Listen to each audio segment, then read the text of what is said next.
નમસ્કાર, ન્યૂઝ ફોકસમાં હું ધર્મેશ ગણાત્રા આપનું સ્વાગત કરું છું। ન્યૂઝ ફોકસની શરૂઆત કરીએ આજના મુખ્ય સમાચારથી।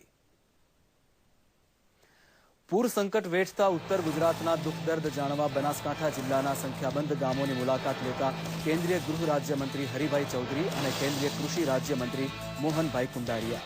સરકાર તરફથી તમામ સહાયની બંને મંત્રીઓની હૈયાધારણ। અતિવૃષ્ટિને લીધે થયેલા નુકસાન બદલ ઘરવખરી સહાયમાં 3200 રૂપિયાનો વધારો। દૂધાળા પશુના મૃત્યુમાં પશુ દીઠ ₹40,000ની સહાયની રાજ્ય સરકારની જાહેરાત। પાણી ઓસરતા સફાઈ અને રોગચાળા અટકાવ પર ધ્યાન કરાયું કેન્દ્રિત। સમાચાર વિગતવાર જોઈએ। સંઘ પ્રદેશ દાદરા નગર હવેલીના 62માં મુક્તિ દિનની ઉજવણી સેલવાસમાં જિલ્લા કલેક્ટરની અધ્યક્ષતામાં સંપન્ન થઈ। શહીદોને શ્રદ્ધાંજલિ અને પૂર્વ રાષ્ટ્રપતિ ડોક્ટર અબ્દુલ કલામને નમન સાથે શ્રદ્ધાંજલિ અર્પણ કરાઈ હતી।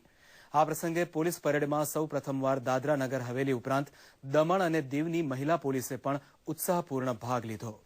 સ્વાતંત્ર્ય સેનાનીઓનું પણ આ તકે સન્માન કરાયું હતું। આ પ્રસંગે જિલ્લા કલેક્ટર ગૌરવસિંહ રાજાવત અને સાંસદ નટુભાઈ પટેલ સહિત બહોળી સંખ્યામાં નગરજનો ઉપસ્થિત રહ્યા હતા।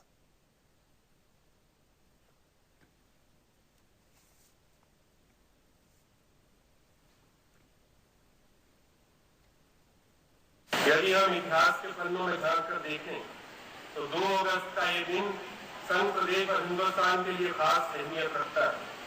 ये वही दिन था जब आजाद गोमांतक दल, नेशनल मूवमेंट संगठन और गोवा यूनाइटेड फ्रंट के कुछ जाबाज सेनानियों ने इस प्रदेश के बहादुर देशभक्तों के साथ मिलकर एक दमनकारी विदेशी शासन से मुक्ति दिलाई।